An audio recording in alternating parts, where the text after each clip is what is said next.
Hello दोस्तों, मेरा नाम है रुपेश कुमार महतो और आपका हमारे यूट्यूब चैनल में वेलकम है।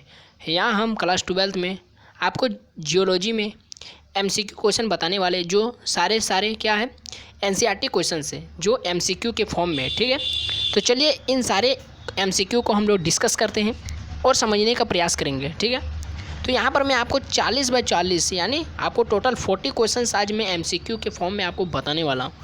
तो चलिए इन सारे वीडियो को हम लोग एक एक करके, इन सारे क्वेश्चंस को एक एक करके हम लोग देखते हैं। तो पहला क्वेश्चन में आपसे कहा जा रहा है कि वैसे खनिज जिनमें धातु अंश का उपयोग समावेश होता है उन्हें क्या कहते हैं। यानी वैसे खनिज जिसमें धातु की मात्रा पाई जाती है उसको क्या कहते हैं, धात्विक खनिज। ठीक है, वैसे खनिज जिसमें धातु पाया जाता है उसको धात्विक खनिज कहते हैं। ठीक है, क्लियर हो गया। वैसे खनिज जिसमें धातु की मात्रा पाई जाती है उसको धात्विक खनिज कहते हैं।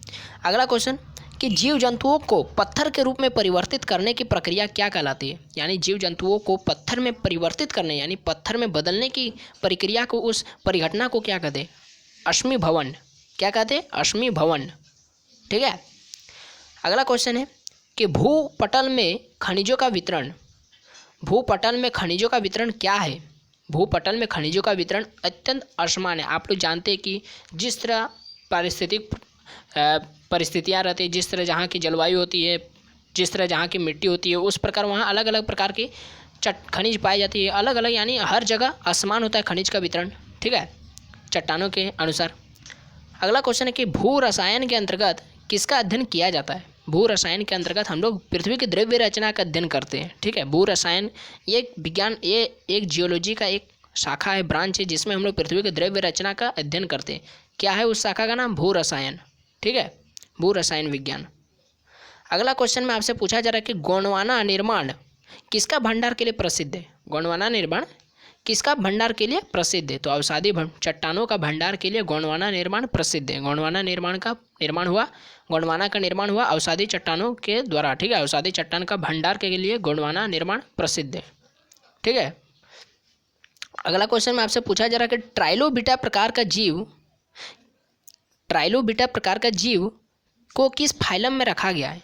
ट्राइलोबिटा प्रकार का जीव को ऑर्थोपोडा फाइलम में रखा गया है। ठीक है, ये सब एनसीईआरटी क्वेश्चन है, इसलिए यहाँ पर कुछ आपको लग रहा है कि बायोलॉजी का भी क्वेश्चन है, तो वैसी बात नहीं है, ये सब जियोलॉजी का ही क्वेश्चन है। ठीक है, अगला क्वेश्चन में हम लोग डिस्कस करते हैं कि नीस किस प्रकार का चट्टान है। नीस, देखिए अगर आपसे कहा जाए नीस, संगमरमर, ठीक है, ये सब किस प्रकार की चट्टान है, तो ये सब जो है ना वो रूपांतरित चट्टान है। ठीक है, ये सब रूपांतरित चट्टान है। क्या क्या, नीस और संगमरमर, ये सब दो उदाहरण है रूपांतरित चट्टान या फिर कायांतरित चट्टान का।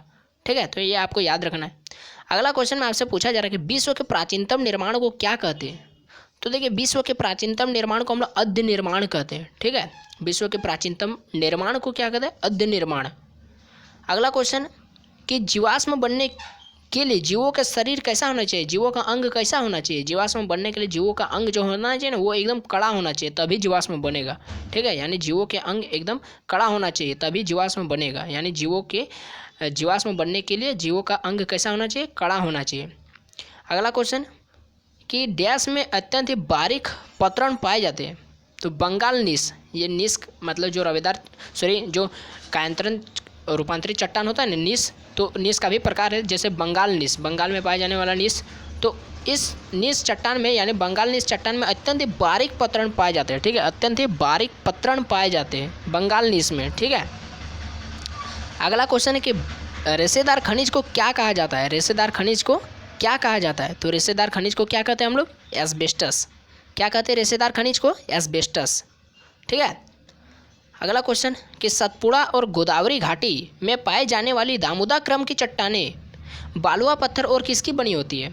समझे इस क्वेश्चन को, बोल रहा है कि सतपुड़ा और गोदावरी घाटी में जो पाए जाने वाली दामोदर क्रम की चट्टानें हैं वो किन किन चट्टान से बनी है। दामोदर क्रम की चट्टानें एक बालुआ पत्थर से बनी है और दूसरा सेल्स से बनी है। ठीक है, सेल्स ये भी चट्टान का ही एक प्रकार है। ठीक है, बालुआ पत्थर और सेल्स से बना है क्या, दामोदर क्रम की चट्टानें, जो आपका सतपुड़ा और गोदावरी घाटी में पाई जाती है। ठीक है, अगला क्वेश्चन कि वैसे खनिज जो अनुपयोगी तौर पर अयस्क के साथ पाए जाते हैं क्या कहलाते हैं। देखिए जो अयस्क के साथ जो अनुपयोगी खनिज यानी जो फालतू में खनिज पाए जाते हैं जिनका उपयोग नहीं किया जाता है, अनुपयोगी होते। वैसे खनिजों को हम लोग अधात्रिक खनिज कहते हैं, ठीक है, अधात्रिक खनिज जिसका कोई यूज नहीं होता, वे ऐसे ही खनिज के साथ केवल डस्ट के रूप में पाए जाते हैं, ठीक है। अगला क्वेश्चन है कि दक्षिण भारत के ग्रेनाइट चट्टानों को और किस नाम से जाना जाता है? ठीक है, दक्षिण भारत के ग्रेनाइट चट्टानों को क्या नाम दिया गया है? दक्षिण भारत में जो ग्रेनाइट चट्टान पाया जाता है ना, देखिए हर जगह के हिसाब से अलग अलग चट्टान पाया जाएगा। तो दक्षिण भारत में जो ग्रेनाइट चट्टान पाया जाता है उसको कुछ वहाँ अलग नाम से पुकारा जाता है, जैसे चार्नोकाइट सीरीज, ठीक है। जो दक्षिण भारत यानी साउथ इंडियन, ठीक है, वहाँ पर जो ग्रेनाइट चट्टान पाया जाता है उसको चार्नोकाइट सीरीज कहा जाता है, ठीक है। अगला क्वेश्चन कि बॉक्साइट खनिज एक अवशिष्ट भंडार होते, बॉक्साइट खनिज एक अवशिष्ट भंडार होते, इसका निर्माण किसके कारण होता है?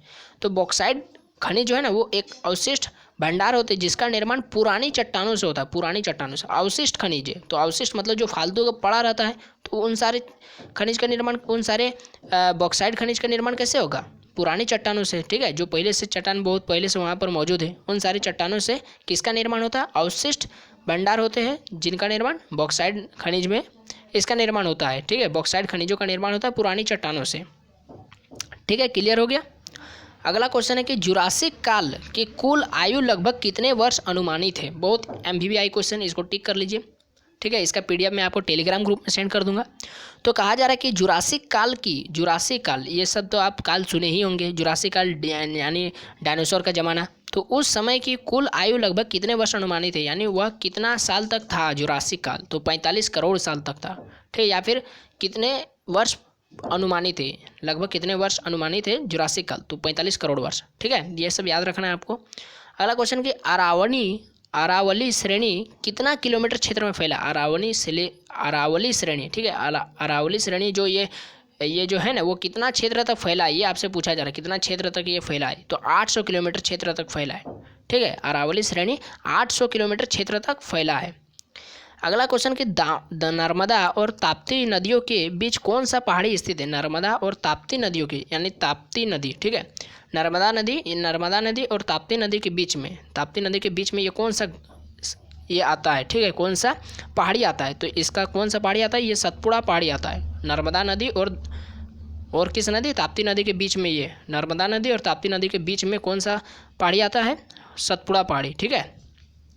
अगला क्वेश्चन है कि कोयले के लिए प्राथमिक आवश्यक तत्व कौन सा है? देखिए कोयला अगर कहा जाए तो कोयला का सर्वप्रथम जो प्राथमिक सबसे महत्वपूर्ण जो प्राथमिक तत्व एकदम सबसे पहला तत्व वो तो कार्बन हो, कार्बन से ही कोयला बनता है, ठीक है।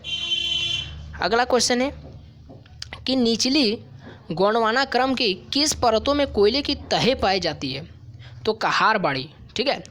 तो निचली गोंडवाना के सबसे निचली क्रम में किन परतों में, यानी गोंडवाना के निचले परतों में वह कौन सा परत है जहाँ पर कोयले की तहें पाई जाती है? तो कहारबाड़ी, उस परत का क्या नाम है? कहारबाड़ी तह, ठीक है। कहारबाड़ी परतों में कोयले की तहें पाई जाती है, ठीक है, कोयले की पट्टियाँ पाई जाती है।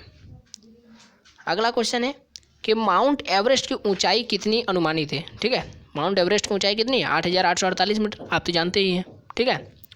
अगला क्वेश्चन है कि लोहे के कौन सा प्रमुख अयस्क जिसका उपयोग धातु के निष्कासन में किया जाता है?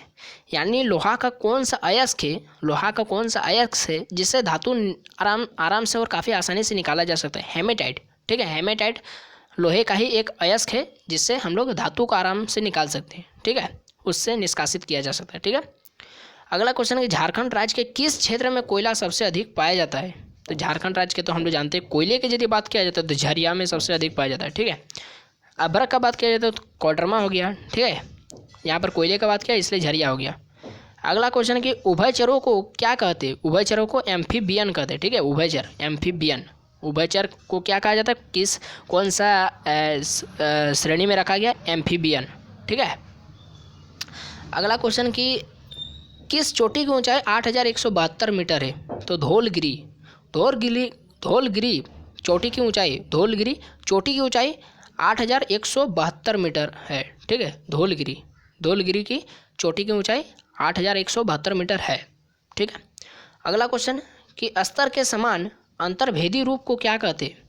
अस्तर के समान अंतर्भेदी रूप को सील कहते हैं, ठीक है। अस्तर के समान अंतर्भेदी रूप को क्या कहते हैं? सील कहते हैं। अगला क्वेश्चन कि प्लास्टोसिन कशप को कितने उप हिमयुगों में विभाजित किया गया है। तो प्लेस्टोसीन कशप, ठीक है, ये सब आपको लग रहा है कि बायोलॉजी का क्वेश्चन, लेकिन ऐसा बात नहीं, ये जियोलॉजी का ही क्वेश्चन है। ठीक है, कि प्लेस्टोसीन कशप को कितने उप हिम युगों में बांटा गया है? 4 उप हिम युगों में बांटा गया है। ठीक है, प्लेस्टोसीन कशप को। अगला क्वेश्चन है कि जीवाश्म जीव जंतुओं के अवशिष्ट होते हैं। ठीक है, ये तो हम जानते हैं कि जीवाश्म कैसे बनता है, जीव जंतुओं के मृत अवशेषों का उच्च ताप और दाब के कारण ये खनिज में बदल जाते हैं, जिसको हम लोग जीवाश्म कहते हैं। ठीक है, वह कौन से पत्थरों में मिलते हैं? ये काफ़ी महत्वपूर्ण क्वेश्चन है कि जीवाश्म किन परतों में, किन पत्थरों में मिलते हैं। देखिए, हमने जब अवसादी चट्टान, आग्नेय चट्टान, परतदार चट्टान, ये सब का जब हमने गुण देख रहा था, जब हम गुण देख रहे थे, यानी जब हम लोग सब्जेक्टिव क्वेश्चन कर रहे थे, तो वहाँ पर मैंने आपको बताया था आग्नेय चट्टानों में कि इनमें जीवाश्म नहीं पाया जाता है, परतदार चट्टानों में जीवाश्म पाया जाता है, फिर कायांतरित चट्टानों में बोला था कि जीवाश्म नहीं पाया जाता है। तो वहाँ पर सब्जेक्टिव क्वेश्चन में मैंने आपको बताया था। तो यहाँ पर ये ऑब्जेक्टिव में पूछ दिया है कि जीवाश्म किन चट्टानों में पाया जाता है, तो परतदार चट्टानों में। ठीक है, पूछा जाए कि जीवाश्म किन चट्टानों में नहीं पाया जाता है, तो आग्नेय चट्टान हो जाएगा, कायांतरित चट्टान हो जाएगा। ठीक है, अगला क्वेश्चन है कि पन्ना सेल की आयु कब से वर्तमान तक है? ये आपसे सवाल पूछा जा रहा है कि पन्ना जो सेल है, पन्ना एक सेल है, ठीक है, एक इसका जो आयु है वर्तमान तक तो है, लेकिन ये कब से है, ये आपसे पूछा है। तो कार्बोनी युग से, जब ये कार्बन के रूप में था तब से इनका अभी तक इसका अस्तित्व है। ठीक है, पन्ना सेल की आयु। ठीक है, अगला क्वेश्चन है कि पृथ्वी के सतह के नीचे द्रवित पदार्थ को क्या कहते हैं? पृथ्वी की सतह के नीचे द्रवित पदार्थ, जो गर्म जो पदार्थ है, जो तरल और गर्म जो पदार्थ है, उसको हम लोग क्या कहते हैं? मैग्मा कहते हैं, जानते हैं, लावा कहते हैं। ठीक है, अगला क्वेश्चन है कि राजमहल पादप समूह को और किस पादप समूह के नाम से जाना जाता है? ये आपसे सवाल पूछा जा रहा है कि राजमहल पादप समूह को और किस पादप समूह के नाम से जाना जाता है? पर्वतीय। ठीक है, पर्वतीय पादप समूह के नाम से किसको जाना जाता है? राजमहल पादप समूह को। ठीक है, अगला क्वेश्चन है कि गैस्ट्रोपोड के एक थोड़ा पढ़ने दीजिए बढ़िया से। गैस्ट्रोपोड के मार्फोलॉजिकल प्रकार के जीव को किस फाइलम में रखा गया? हाँ, देखिए, गैस्ट्रोपोड के मार्फोलॉजिकल प्रकार के जीव को, ये बायोलॉजी का क्वेश्चन है। ठीक है, अगर आप बायोलॉजी स्टूडेंट है तो आप इसके बारे में जरूर पढ़े होंगे। मार्फोलॉजिकल प्रकार का जीव, गैस्ट्रोपोड उसका उदाहरण था। ठीक है, तो ये मोलस्का फाइलम में आता है। ठीक है, गैस्ट्रोपोड के मार्फोलॉजिकल प्रकार का जीव किस फाइलम में इसको रखा गया है? तो मोलस्का फाइलम में रखा गया है। ठीक है, अगर आप बायोलॉजी स्टूडेंट है तो आपको ज़्यादा समझ में आएगा। ठीक है, अगला क्वेश्चन है कि अभ्रक का उत्पादन सबसे अधिक झारखंड राज्य के किस क्षेत्र में होता है? तो अभ्रक, देखिए यहाँ पर कहीं भी, देखिए ऑप्शन के हिसाब से आपको टिक करना है। यहाँ पर कहीं कोडरमा नहीं दिया ऑप्शन में, तो जिस तरह से आपको ऑप्शन दिया रहेगा, तो यदि कोडरमा नहीं दिया है तो फिर आपको हजारीबाग टिक करना पड़ेगा। ठीक है, ऑप्शन के हिसाब से टिक करना पड़ेगा। हम लोग तो जानते हैं कि अभ्रक सबसे ज़्यादा झारखंड में कोडरमा में ही पाया जाता है, लेकिन यहाँ पर कोडरमा नहीं दिया तो आपको हजारीबाग मारना पड़ेगा टिक। ठीक है, अगला क्वेश्चन है कि खनिजों से संबंधित शाखा को हम लोग क्या कहते हैं? खनिजों से संबंधित शाखा को हम लोग, खनिज से संबंधित शाखा को क्या कहेंगे? खनिज विज्ञान कहेंगे।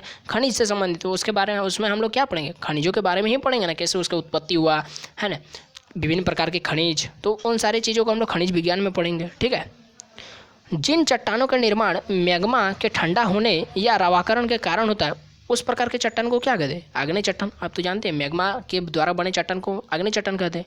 फिर आग्नेय चट्टान उच्च ताप और दाब के कारण इनका रूप में परिवर्तन हुआ, तो ये परतदार चट्टान बना, फिर उसका रूप में परिवर्तन हुआ तो कायांतरित चट्टान बना। तो मूल चट्टान क्या था? आग्नेय चट्टान। आग्नेय चट्टान को हम लोग एक और नाम से जानते हैं, प्राथमिक चट्टान। ठीक है, तो ये सब आपको याद रखना है। अगला क्वेश्चन कि जीवाश्म के अध्ययन को क्या कहते हैं? तो जीवाश्म, देखिए खनिजों का अध्ययन हम लोग कहाँ किए थे? खनिज विज्ञान में। तो जीवाश्म का अध्ययन कहाँ करेंगे? जीवाश्म विज्ञान में। ठीक है, इस तरह से आप याद रखेंगे। अगला क्वेश्चन कि जीवाश्म विज्ञान जिसमें जीव जंतुओं तथा वनस्पतियों के किसका अध्ययन किया जाता है? ठीक है, जीवाश्म विज्ञान जिसमें हम लोग जीव जंतुओं तथा वनस्पतियों के किस चीज़ का अध्ययन करते हैं? पूरा अवशेषों का अध्ययन करते हैं। ठीक है, उनके मृत अवशेषों का अध्ययन करते हैं। अवशेष जैसे उनका कंकाल वगैरह कुछ मिल गया जमीन के अंदर में, तो उन सारी चीज़ों का हम लोग अध्ययन करते हैं जीवाश्म विज्ञान में। ठीक है, अगला क्वेश्चन है कि सेल चूर्ण के बारीक कणों के निक्षेपण से किस मिट्टी का निर्माण होता है? चीका मिट्टी। देखिए बारीक कणों यहाँ पर जहाँ पर देख लेंगे बारीक कण, ठीक है, सेल चूर्ण का एकदम बारीक कण, तो देखेंगे कि चीका मिट्टी में काफ़ी ज़्यादा फिसलन होता है। चीका एकदम, इनमें बारीक कण होते हैं, बहुत बारीक होते हैं, एकदम काफ़ी नज़दीक होते हैं। ठीक है, इनके कण, तो चीका मिट्टी ये हो जाएगा। अगला क्वेश्चन, लास्ट सेकंड क्वेश्चन है कि रीवा और भंडेर सीरीज के बीच किस संस्तरे विषम विन्यासों के का उदाहरण प्रस्तुत करते हैं। ठीक है, क्वेश्चन थोड़ा आपको समझ में नहीं आया तो कोई बात नहीं, इसको आप याद रख सकते हैं कि रीवा और भंडेर सीरीज के बीच किस संस्तरीय विषम विन्यासों के उदाहरण प्रस्तुत करते हैं। तो इसका आंसर हो जाएगा हीरायुक्त। ठीक है, हीरायुक्त, ये सब याद रखना ही पड़ेगा। ठीक है, कि फिर से पढ़ लेते हैं। रीवा और भंडेर सीरीज के बीच किस संस्तरीय विषम विन्यासों के उदाहरण प्रस्तुत करते, तो हीरायुक्त। ठीक है, 40 क्वेश्चन और लास्ट क्वेश्चन है आज का कि अयस्क में उपस्थित धातु की मात्रा को क्या कहते हैं। धात्विक खनिज, ये तो जानते हैं कि अयस्क में धातु की मात्रा को क्या कहते हैं, धात्विक खनिज कहते हैं। तो यहाँ पर टोटल मैंने आपको 40 का 40 क्वेश्चन समझा दिया है। ठीक है, अगर आपको वीडियो अच्छा लगा तो लाइक करिए, अपने दोस्तों में शेयर करिए, बायोलॉजी स्टूडेंट्स चाहे आपका जियोलॉजी स्टूडेंट्स किसको भी आप शेयर कर सकते हैं। ठीक है, उनको भी यहाँ पर बताइए कि जियोलॉजी का भी यहाँ पर MCQ बताया जाता है। ठीक है, तो ये वीडियो कैसा लगा कमेंट बॉक्स में ज़रूर बताइएगा, और पहली बार यदि चैनल में आए तो सब्सक्राइब करके ही जाइएगा ताकि इस तरह का वीडियो आपको और भी मिलता रहे। तो अभी के लिए बस इतना ही। जय हिंद, वंदे मातरम।